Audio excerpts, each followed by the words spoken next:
Among the many combat aircraft of World War II, the Mitsubishi A6M Zero holds a truly special place. This lightweight, carrier-based fighter became a symbol of Japan's military might during the early years of the Pacific War, posing a serious challenge to Allied pilots. The story of its development, success, and eventual decline mirrors both the ambitions and technological realities of the Japanese Empire. By the mid-1930s, the Imperial Japanese Navy recognized the need to replace its Mitsubishi A5M carrier fighter. Although the A5M had been a cutting-edge aircraft in its day, the rapid pace of aviation development worldwide demanded a new generation of fighter.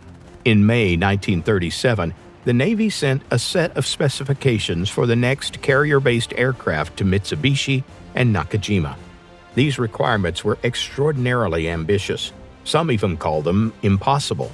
The new fighter was expected to reach a top speed of 500 kilometers per hour at 4,000 meters, remain airborne for up to 8 hours with external fuel tanks, while still matching the A5M's superb maneuverability.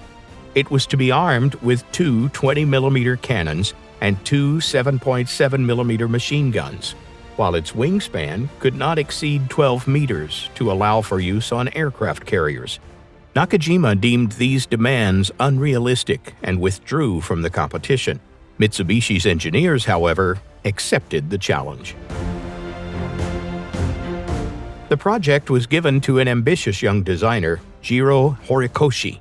Aware that the available engines could not meet the Navy's performance goals through power alone, Horikoshi pursued extreme weight reduction.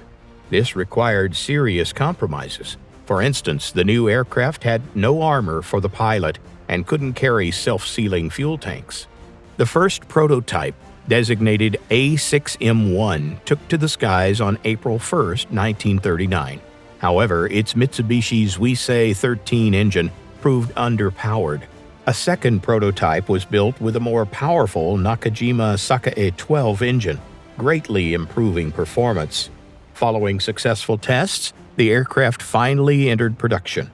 In July 1940, it was officially adopted as the Navy Type 0 carrier fighter, the name referring to the last digit of the year 2600 in the Japanese imperial calendar.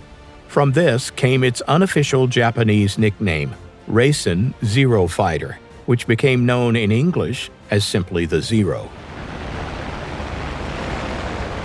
Rapidly changing conditions on the battlefield led to the creation of many variants of the Zero.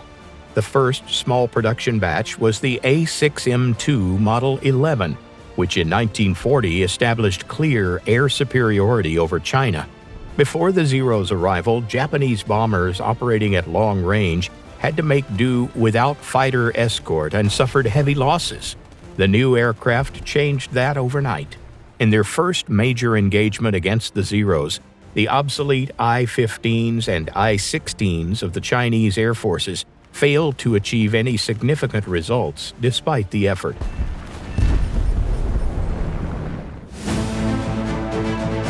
When it came to carrier operations, however, there was one tiny problem. The 12-meter wingspan still proved too wide for standard aircraft elevators. The solution was the most iconic early war variant, the A6M2 Model 21. Its folding wingtips made stowage aboard carriers much easier. When Japan attacked Pearl Harbor, this was its main carrier fighter, and the one that dominated the skies over the Pacific during the early months of the war. Further development produced the A6M3 Model 32. To improve high performance at high altitudes, the fighter was fitted with a more powerful engine equipped with a two-stage supercharger. To increase roll rate and dive speed, the folding mechanism was removed and the wings shortened, giving them squared-off tips. These changes did improve speed slightly, but significantly reduced range.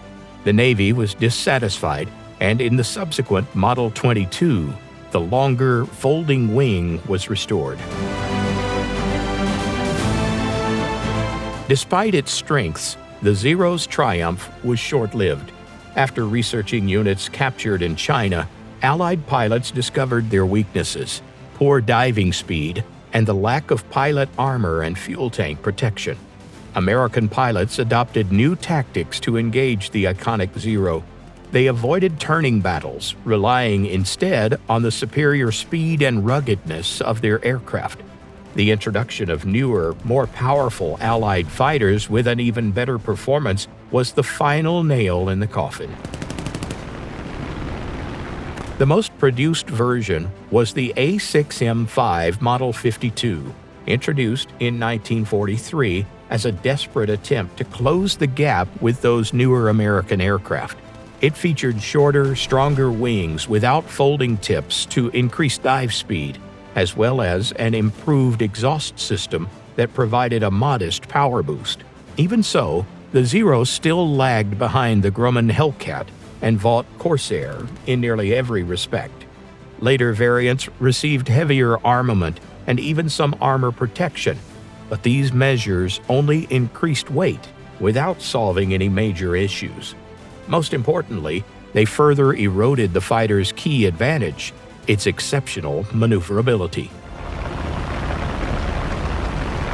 By 1944, the Zero was obsolete. Yet the slow pace of Japanese aircraft development meant it remained in production, largely unchanged, until the very end of the war. In the final months before Japan's surrender, the aircraft was often used in kamikaze attacks, becoming a grim symbol of both desperation and sacrifice. In total, around 11,000 Zeros of all variants were produced during the war, making it Japan's most produced combat aircraft. It stood as a testament to what could be achieved through lightweight design, but also as a stark reminder of how dangerous such compromises could become amid the rapidly evolving realities of modern warfare.